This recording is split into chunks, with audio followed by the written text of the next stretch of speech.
السلام عليكم، مرحبا بكم في فيديو اليوم. إن شاء الله تكونوا بصحة وعافية وانتم تشاهدوا في هذا الفيديو.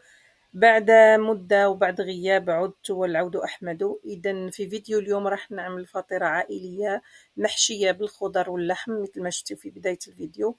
إذا المقادير اللي نحتاجها لهذه الفطيرة: كأس من الحليب الدافئ، ملعقة متاع السكر تكون صغيرة، وزدت ملعقة كبيرة معمرة نتاع خميرة الخبز.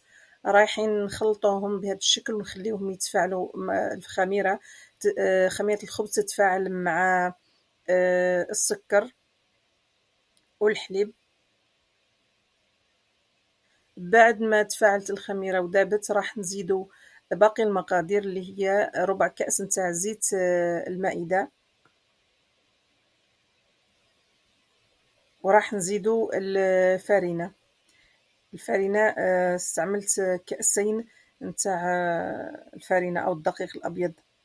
بالنسبة للكأس أنا اللي استعملته هو كأس بحجم حوالي 240 مليلتر نتاع الحليب، أو بالنسبة للفارينة. رايحين ندخلوا المقادير كامل مع بعضاهم بهذا الشكل، وبعد ما نخلطوهم مليح رايحين نخليو العجينة نتاعنا تتخمر. ما تكون طرية بزاف، ما تكون حاتمة، يعني ما تكونش طرية بزاف مثل عجينة البيتزا. اذا راح ندهن لا ريسيبيو اللي خلطتها فيها ونرجعها ونخليها تتخمر.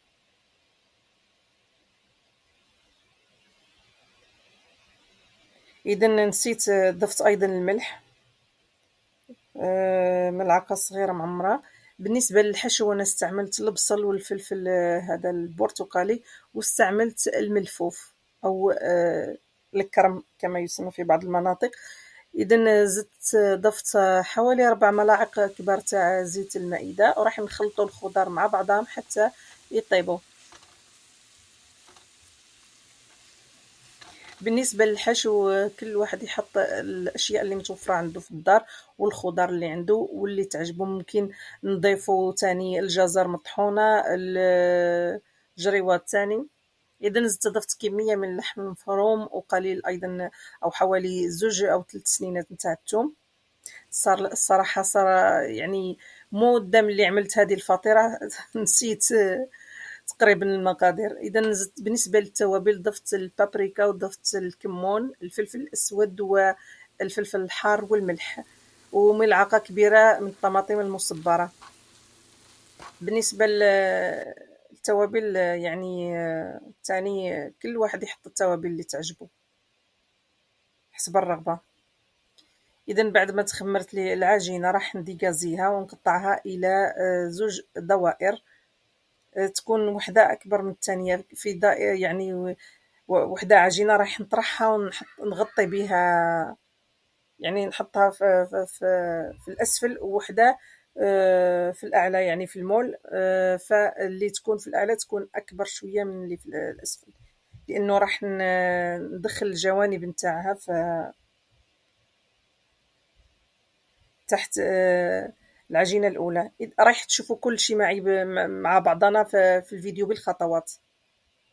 اذا رشيت الفرينة على السطح ورايح نبدا نطرح. وبالنسبه للمول اللي راح نطيب فيه تاني دهنته بالزبده وزدت رشيته بالفرينة هكذا باش ما تلصقليش الفطيره. اذا نطرحوا العجينه الاولى بشكل دائري، السمك نتاعها ما تكونش رقيقه وما تكونش خشينه. وبالنسبه لهادو الزوائد نقطعوهم قطعت انا بهذه تاع القطعه تاع البيتزا.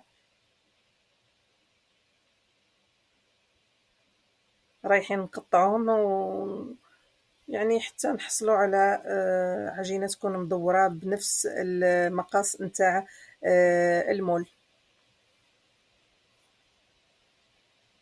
وبعد ما نقطعهم راح نزيد نثقب العجينة بالفرشيط هكذا باه كي تكون طيب تتنفس وما تتنفخناش.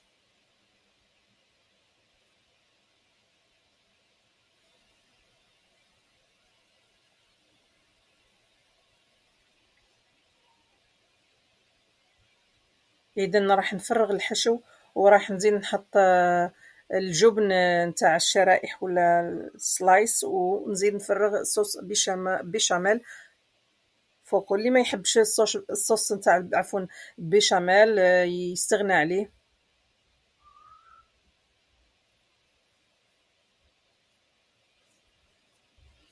غير انه الاضافه نتاعو راح تخلي لنا يعني الحشو يكون ما يكونش ناشف.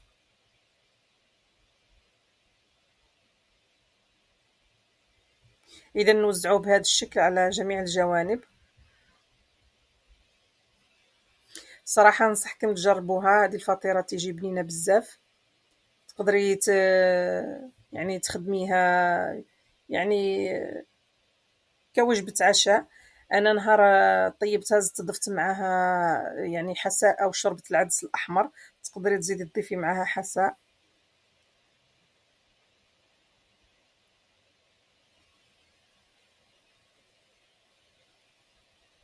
اذا فرغت الصوص بيشاميل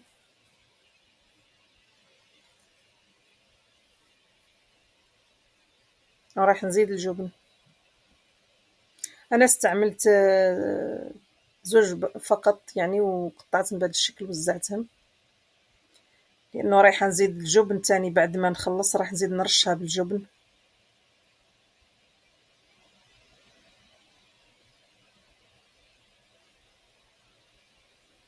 اذا اللي راه يتفرج في القناه تاعي ومازال ما اشتركتش، ان شاء الله نتمنى ان شاء الله تشتركوا في القناه هكذا باش يوصلك كل فيديو جديد ننزله.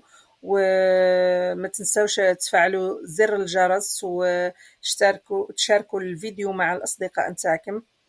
اذا بعد ما طرحت الطبقه الثانيه راح نزيد نضيفها، وراح نحاول ندخل الجوانب نتاعها أسفل العجينة الأولى بهذا الشكل مثل ما تشوفوا في الفيديو.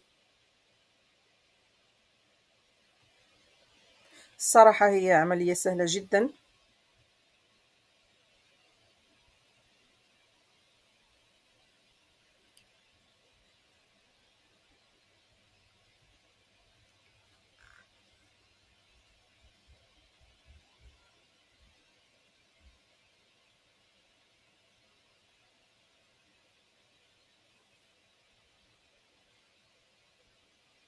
إذا راح نكمل بهذا الشكل ونزيد نطرحها شوية حتى نوصلها للحافة نتاع المول العجينة نتاعنا ولا الفطيرة نتاعنا، وندير نعمل لها ثقب في الوسط هكذا باه نخرج لها الهواء اللي فيها كامل وما تتنفخش كي تكون تطيب بهذا الشكل بالسكين.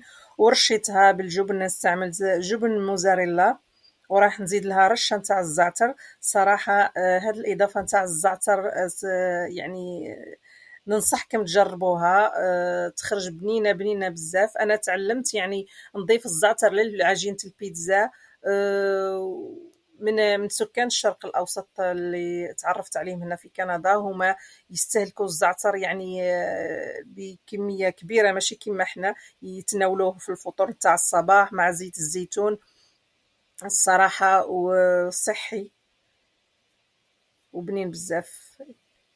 اذا مثل ما شفتوا زدت رشيت الزعتر. الزعتر انا هذا مطحون نشريه جاهز، الزعتر مطحون وفيه الججلان والسمسم مخلطه معاه. اذا بعد ما وجدتها نخليها ترتاح بين 15 حتى ل 20 دقيقه، نحطها في فرن على درجه حراره 200. اذا هذه هي النتيجه النهائيه بعد ما طابت الفطيره نتاعنا. قطعت لكم قطعه باش تشوفوها كيفاه جات من الداخل. الصراحه جات هايله بنينه بزاف، ننصحكم تجربوها. واذا عجبكم الفيديو ما تنساوش تخليوا لي لايك. وصلنا لنهاية الفيديو، نقول لكم مع السلامة، نلتقي في فيديو قادم إن شاء الله. راح يكون فيديو حول يعني تحلية وهي تحلية التيراميسو. إذا باي.